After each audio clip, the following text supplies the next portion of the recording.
యువగళం పాదయాత్ర పూర్తయి దాదాపు వారం రోజులు పైగానే అవుతుంది.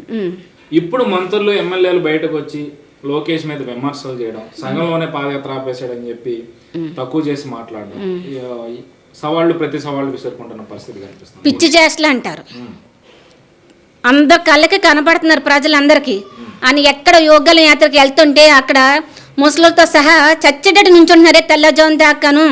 ఆయన కోసం ఎదురు చూస్తున్నారే, అంతమంది జనం కళ్ళు చూస్తున్నావే, నీ కళ్ళు గుడ్డు ఉన్నాయా? గుడ్డు వచ్చినాయి ఉంటాయి, కొంచెం ఆపరేషన్ చేయించుకోమని చెప్తున్నాను నేనైతే. ఆపరేషన్ చేయించుకుని కనపడదేమో అని నాకు డౌట్ అసలు.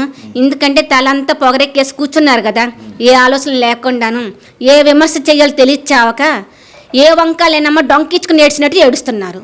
అది తప్పకుండా ఎందుకు తెంచరు. ఆర్జీవి గారు కూర్చుని సినిమాలు తీసినా బేవర్ సినిమాలు తీస్తారు బాగాను. నిజం తీస్తున్నారేమో అనుకుని ఫీల్ అవుతున్న ప్రజలు. ఇప్పుడు బాబు గారు చేసిన ఈ విమర్శకి ఆర్జీవి మొత్తం కూలబడిపోయారు. అయినా యూత్లో కానీ పెద్దవాళ్ళు కానీ మిడిల్ క్లాస్లో కానీ ఎవరైనా అసహించుకుంటారు. ఇప్పుడు వ్యూహం సినిమా గురించి మాట్లాడుకోవాల్సి వస్తే మన ఫంక్షన్లో అంబటి రాంబాబు చెప్తా ఉన్నారు, రామ్ గోపాల్ వర్మ అందరు డైరెక్టర్లాగా కాదు, రామ్ గోపాల్ వర్మ ఉన్నది ఉన్నట్టే తీస్తాడు, నిజమే చూపిస్తాడు అంటూ కూడా ప్రశంసల వర్షం కురిపించు. దీని అట్లా అలా అనుకునే చాలా మంది ఆయనకి ఫ్యాన్స్ అయ్యారు. యూత్ మెయిన్ మిడిల్ క్లాస్ కూడా కొంచెం అర్థం చేసుకున్నాం, బాగానే తీస్తాను అనుకున్నాం. మేము అనుకోలేదంటే మేము చెప్పాం, అనుకున్నాం. కానీ ఈరోజు ప్రజలందరూ ఎవరి వైపు ఉన్నారు? ఆర్జీవి ఇక్కడ ఉన్న తెలివి కూడా పోయింది. వీళ్ళతో స్నేహం చేశాక, జగన్ గారితో స్నేహం చేశాక ఉన్న తెలివి కూడా దొబ్బింది అంటున్నాం మేమైతే. ఎందుకంటే ఇంతమంది రాష్ట్రం మొత్తం ప్రజలందరూ ఈయన వైపు ఉంటే నువ్వు ఒక్కడు వీళ్ళ వైపు ఉన్నావు కదా, నీకు తెలియట్లేదా ఆర్జీవి? నీకు కొంచెం మైండ్ పెట్టి ఆలోచించుకో. నువ్వు కొంచెం ఒకసారి ప్రజా అభిప్రాయం తెలుసుకోవాలి. నేను ప్రజలను అభిప్రాయించి అన్ని తెలుసుకుని సినిమా తీస్తాను మీరు చెప్తున్నారు, కానీ ఎక్కడ తెలుసుకున్నావు నువ్వు? ఎంత ఇచ్చారు నీకు? ఇక్కడ ఎంత ఇస్తే అని కాదు, ప్రజల ఆదరణ మాకు ఎంత ఉంది మా బాబు గారి దగ్గర మీరు చూసుకోవాలి. ముందు ఈ డబ్బుతో మీరు కొనేసి మీరు ఈ డబ్బు కోసం ఆశపడి ఉంటావు నువ్వు. అందుకనే నువ్వు వేస్ట్. ఇప్పుడు ఇంత దాకా వచ్చింది, నీకు పేరు పడిపోయింది, వేస్ట్లా ఉండిపోయావు. ఇప్పుడు చెత్త కుప్ప పక్కన చెత్త కుప్పలా తయారై గబ్బు కొడుతున్నావు. ఆ గబ్బు కథ కొంచెం పక్క దించుకుని క్షమాపణ చెప్తే ఇంకా చాలాను బాగుంటుంది. ప్రజలకు కూడా గర్విస్తారు కొంచెం నీ గురించి, లేదా నీ బతుకు ఇంకంతే. అంటే ఇప్పుడు రామ్ గోపాల్ వర్మ వ్యక్తిత్వం మనం చూస్తామంటే ఎవరన్నా రెచ్చగొడితే ఇంకా మనిషి రెచ్చిపోయి పిచ్చి పిచ్చిగా మాట్లాడుతున్న పరిస్థితి కనిపిస్తాం. మరి ఎందుకని అతను అంతలా రెచ్చగొడుతున్న పరిస్థితి రాష్ట్రంలో?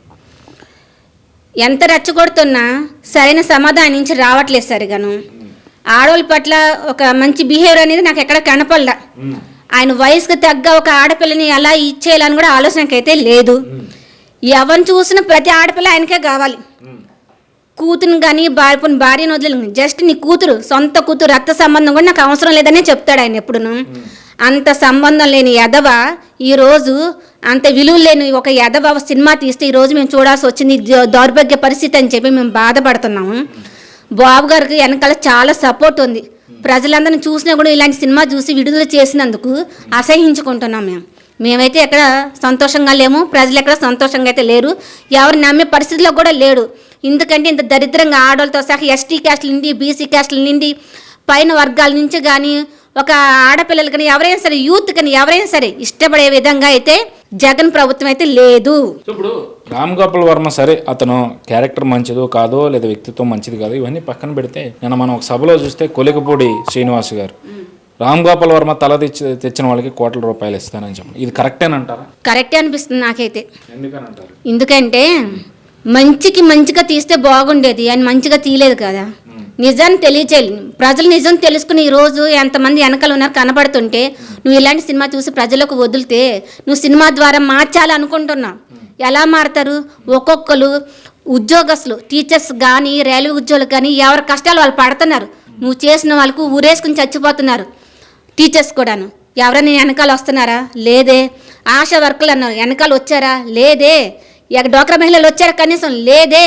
నువ్వు దేంట్లోనే సరే డోక్రా డబ్బులు కూడా మా డబ్బులు మేము పొదుపు చేసుకుని ఉన్నా సరే మాకు దెబ్బ తలిగి మేము ఏడుస్తుంటే నువ్వు ఇంకా నవ్వుతున్నామంటే దాన్ని బట్టి తెలుస్తుంది కదా దేంట్లో అభివృద్ధి లేదు కదా. ఏ రోజుగా నీకు సపోర్ట్ కింద ఎలా వస్తుంది? ఎవరు రావట్లేదు కదా.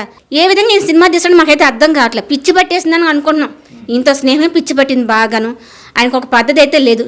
ఇదివరకైతే నిజంగా నేనే నమ్మేదాన్ని, ఓహో ఆర్జీవి తీస్తే ప్రతిదీ ప్రజల్లోకి వెళ్ళి వాళ్ళ ఇంటికి వెళ్ళి అన్ని ప్రతిదీ క్షుణ్ణంగా పరిశీలించి అడిగి మరీ తెలుసుకుని చేస్తారు అనుకున్నాను.